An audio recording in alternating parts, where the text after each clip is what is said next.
Welcome back to Fox 9 Good Day. Well, a local man felt he was missing a space that he could chat about books, life, just have meaningful conversations with other guys, so he created a book club. Yeah, it's called the Men Who Read Book Club. It's celebrating 6 years and more than 75 books, so he was on to something back in the day. Yeah. Paul Cram joins us to talk about the club, share some picks for the summer reads as well. Welcome back to Good Day. Thanks, Kelly. Yeah. Good to be back, Shayne. Yeah. Okay, so if people are not familiar, like I said, it was a couple years ago that you just felt like something was missing.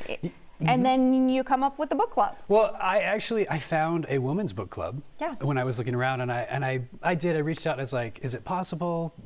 You know, and they were like, no. And I have to give a shout out. Women have book clubs down pat. Like, oh my gosh, like just, you've got it. And I was like, all right, well, I will start my own. And there's been a lot of interest. Like we have over 75 group members on Meetup, and we have a really tight group, and we've been meeting for 6 years now. That's awesome. We only read nonfiction. Okay. But my selections that I have 3 nonfiction, and I threw in 1 fiction, and I'm going to need your help, Shayne, to kind of connect some dots with that one. Okay, I can do this. But quickly, how do you pick the book? Do you have to read them ahead of time, or do you find suggestions for a book? How do you do that? So we're very democratic. We each month I come up with a prompt. You know, like one of the prompts this spring that was really fun was a bestseller the year you were born. Oh, that's cool. I like that. Yeah. So then we all throw into the pile and we vote.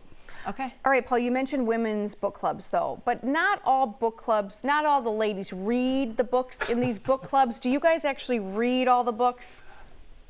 We've had 1 or 2. There was a gentleman that would come and he never read any of them, and he always had an opinion. And I was like, this is hard. But yeah, in general, we do. Okay. But also just being able to talk to one another and have some camaraderie. I have to say, some of the conversations that we've had, because we've read everything. We've read like memoirs, science, history, quantum physics. I mean, books on grief, and you know, some of the conversations that we've had have gone really, really deep, and I love that because kind of sometimes men maybe don't always get that opportunity. Yeah, true. Absolutely. Yeah. All right, well, we also asked you to pick some selections for us, which you alluded to earlier, but let's start with Brunelleschi's Dome. Yes, we're going to go back in time a little bit. This is set in Florence, Italy, in the 1400s. This follows, I have to look at his name, how he says it, Filippo Brunelleschi. Sure. He was watchmaker turned architect, and he oversaw the construction of the Santa Maria del Fiore Cathedral, which has this really cool constructed dome. There's a lot of easy to understand architecture references in here. Also, I am so here for this. The petty rivalry between him and another architecture at the time, it makes the Real Housewives look like nothing. Like they were doing crazy petty stuff, and I'm here for it. Sabotaging one another and all the things. Some popcorn for this. 100%, yes. All right, next up is a chilling true crime. True crime fans? Yes. Bam, right here. This is So bring it on.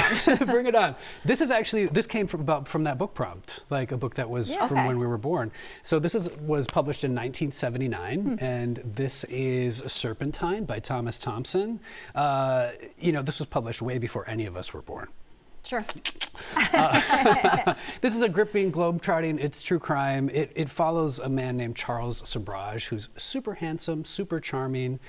He just happens to be a serial killer. Oh. He targeted like Western tourists in South Asia, and he did it by like befriending them and being super charming and handsome. And this was a time when people weren't as in contact with their relatives when they were on their travels too, right? 100%. Okay. Yeah, so I feel like this was a Netflix show or something. This is a Netflix show. Okay. It's on. I watched it. Did you see it? True crime junkie over here, Paul. We're not making it up.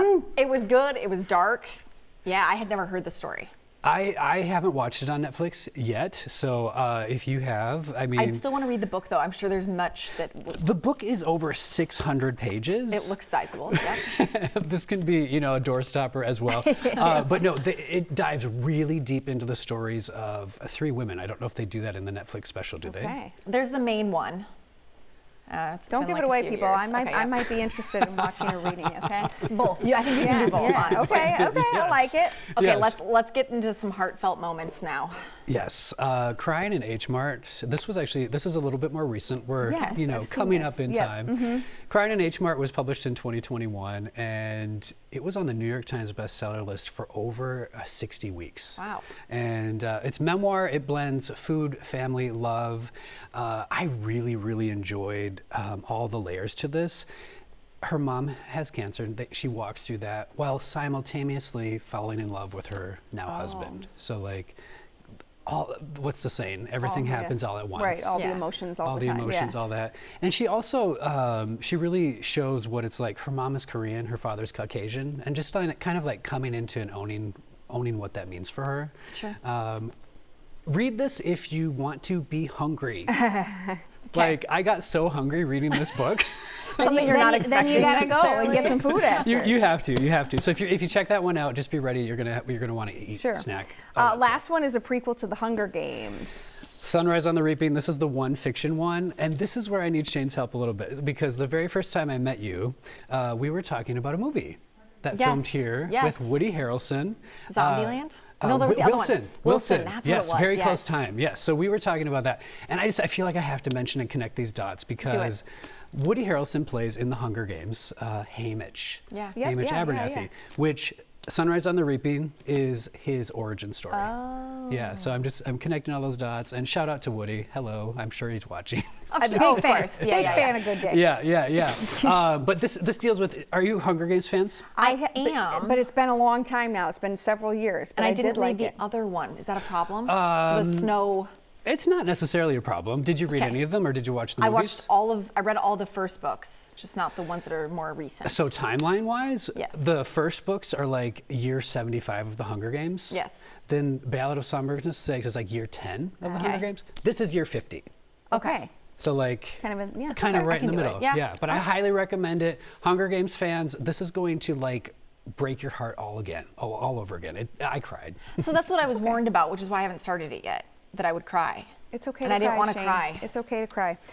Paul, quick, you know, if someone's at home, a guy's at home watching, or they've got, you know, someone's at home thinking, oh, my guy would love this. How do they jump into it? Should they be nervous? Should they just No, show oh gosh, up? What do they do? we're super welcoming.